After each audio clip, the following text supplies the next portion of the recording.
Price த Lord.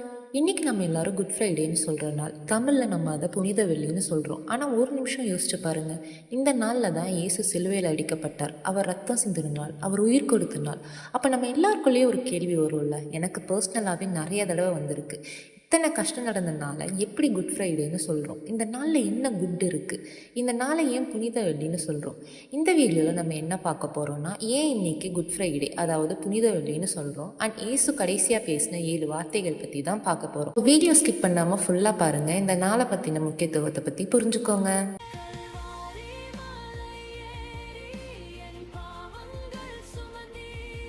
ஏன் இந்த நாளை குட் ஃப்ரைடே, அதாவது புனித வெள்ளின்னு சொல்கிறோம்? இந்த கேள்விக்கு பைபிள் என்ன பதில் சொல்லுதுன்னு பார்ப்போமா? நம்ம பார்வையில் இந்த நாள் ஒரு சோக நாள், ஒரு அப்பாவி மனுஷன் அறையப்பட்ட நாள். ஆனால் தேவனுடைய பார்வையில் இது ரட்சிப்பின் நாள். ஏசாயா 53:5 சொல்லுது, நம்முடைய மீறுதல்களின் நிமித்தம் அவர் காயப்பட்டு, நம்முடைய அக்கிரமங்களின் நிமித்தம் அவர் நொறுக்கப்பட்டார். நமக்கு சமாதானத்தை உண்டு பண்ணும் ஆக்கினை அவர் மேல் வந்தது, அவருடைய தழும்புகளால் நாம் குணமானோம்னு. இயேசு நம்ம பாவத்தை சுமந்தார், அவருடைய நீதி நமக்கு கொடுக்கப்பட்டுச்சு. ஒரு மனுஷன் தப்பு பண்ணா பனிஷ்மெண்ட் அனுபவிக்கிறது நம்ம பார்த்துருக்கோம். ஆனால் இங்கே நமக்காக அவர் அவருடைய உயிரையே கொடுத்துருக்கிறார். என்னை பொறுத்தவரை இது ஒரு சேட் ஸ்டோரி இல்லை, வரலாற்றில் நடந்த ஒரு கிரேட்டஸ்ட் லவ் ஸ்டோரினே சொல்லலாம். அதனால தான் இந்த நாளை குட் ஃப்ரைடேன்னு சொல்கிறோம். ஏன்னா கிராஸில் தான் நமக்கு ரட்சிப்பு வந்தது. இப்போ அவர் கடைசியாக சொன்ன வார்த்தைகளை பற்றி பார்ப்போம். இதெல்லாம் வெறும் வார்த்தைகள் இல்லை, அது மன்னிப்பு பற்றி சொல்லுது, ரட்சிப்பு பற்றி சொல்லுது, அன்பை பற்றி சொல்லுது, நமக்கு கொடுக்கப்பட்ட கிருபை பற்றி சொல்லுது.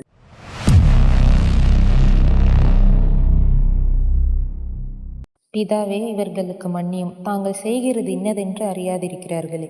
இயேசுவை சிலுவையில் அரைஞ்சாங்க, கேலி செஞ்சாங்க, அவமதிச்சாங்க. கொஞ்சம் யோசிச்சு பாருங்கள். அந்த வேதனையில் ஒரு நார்மல் மனுஷனாக இருந்தால் என்ன யோசிப்பான்? எவ்வளோ கோபம் இருக்கும் மற்றவங்க மேலே. ஆனால் இயேசு மன்னியும்னு சொன்னார். இதுதான் சிலுவையின் செய்தி. உலகம் நீதியை கேட்கும், ஆனால் தேவன் கிருபை மட்டும்தான் கொடுப்பார். இயேசு சொன்ன அந்த மன்னிப்பு அவரை சிலுவையில் அரைஞ்சவங்களுக்கு மட்டும் இல்லை, அது நமக்காகவும் தான்.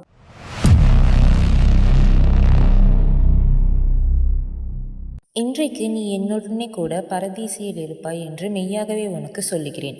இயேசு கூட 2 குற்றவாளிகளை சிலுவையில் அரைஞ்சாங்க. ஒருத்தன் அவரை கேலி செஞ்சான். ஆனால் இனியொருத்தன் மனம் திரும்பி இயேசுக்கிட்ட சொன்னான், ஆண்டவரே, நீர் உம்முடைய ராஜ்யத்தில் வரும்போது அடியனை நெருங்கி தருளும்னு. அதுக்கு தான் இயேசு சொன்னார், பரதீசியில் இருப்பாயின்னு. இதில் ஒரு பெரிய உண்மை இருக்குது. ரட்சிப்பு நம்முடைய செயல்களால் மட்டும் இல்லை, தேவ கிருபையினால் கிடைக்கிறதுன்னு.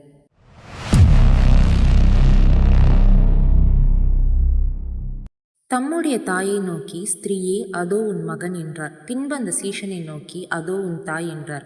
சிலுவை பக்கத்தில் இயேசுவோட தாய் மரியாள் இருந்தாங்க. அந்த வேதனையில் கூட இயேசு தன் தாயை மறக்கலை. அங்கே இருந்த ஸ்ரீடன் யோவானை பார்த்து, அதோ உன் தாயின்னு சொன்னார். இதில் ஒரு அழகான பாடம் இருக்குது. விசுவாசம் அப்படிங்கிறது ஆவிக்குரிய வாழ்க்கை மட்டும் இல்லை, அது அன்பும் பொறுப்பும் கொண்ட வாழ்க்கை.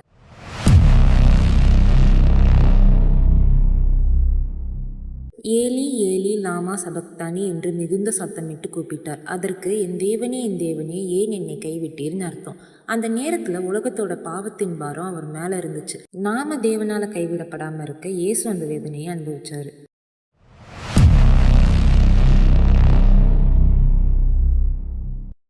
தாகமாய் இருக்கிறேன், இந்த வார்த்தை தான் இயேசுவோட மனித வேதனையை காட்டுது. அவர் நமக்காக மனித துன்பத்தை அனுபவிச்சார்.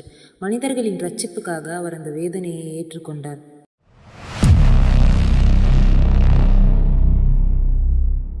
முடிந்தது. இந்த ஒரு வார்த்தையில தான் சிலுவையோட முழு அர்த்தமும் இருக்கு. பாவத்தோட கடன் செலுத்தப்பட்டுச்சு, ரட்சிப்போட பணி நிறைவேறிடுச்சு. இதனால தான் சிலுவை தோல்வி இல்லை, அது ஒரு வெற்றி.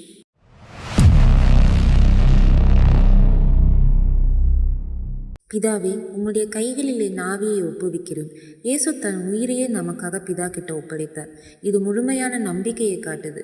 சிலுவை மரணம் முடிவு இல்லை, அது புதிய தொடக்கத்தின் ஆரம்பம். இன்னைக்கு நாம் பார்த்த இந்த 7 வார்த்தைகள் வெறும் வார்த்தைகள் இல்லை, அது நம்ம ரட்சிப்பின் கதை. பிதாவே, இவர்களுக்கு மன்னியும்னு சொன்ன போது அவர் நம்ம பாவத்தை மன்னித்தார். இன்றைக்கு நீ என்னுடனே கூட பரதீசியில் இருப்பாய்னு சொன்ன போது அவர் நமக்கு சொர்க்கத்தின் வாசலை திறந்தார். ஏன் என்னை கைவிட்டீர்னு சொன்ன போது நம்ம தள்ளிவிடாமல் இருக்க அவர் தள்ளிவிடப்பட்டார். தாகமாய் இருக்கிறேன்னு சொன்ன போது நம்ம ஆவியை ஆற்றும் ஜீவத்தண்ணீர் நமக்கு கொடுக்க அவர் தாகமாக இருந்தார். முடிந்ததுன்னு சொன்ன போது நம்ம பாவக்கடன் எல்லாம் முடிஞ்சிருச்சு. உம்முடைய கைகளில் என் ஆவியை ஒப்புவிக்கிறேன்னு சொன்னபோது அவர் நமக்காக தன் உயிரை ஒப்புவித்தார். சிலுவையில் நடந்தது ஒரு ட்ராஜடி இல்லை, அது நம்ம ரட்சிப்பு. இயேசு சிலுவையில் சொன்ன வார்த்தை இன்னும் நம்ம பக்கம் பார்த்து சொல்லுது, நான் உனக்காக தான் இதெல்லாம் செஞ்சேன்னு. ஸோ ஒரு நிமிஷம் சைலண்ட்டாக யோசிச்சு பாருங்கள், இயேசு யாருக்காக அந்த சிலுவை மேலே இருந்தார்? நம்ம பாவத்துக்காக, நம்ம ஜீவனுக்காக, நம்ம ரட்சிப்புக்காக.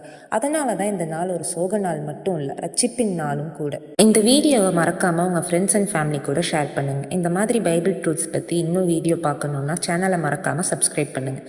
நெக்ஸ்ட் வீடியோவில் நம்ம மறுபடியும் சந்திப்போம். Until then, bye-bye and God bless you.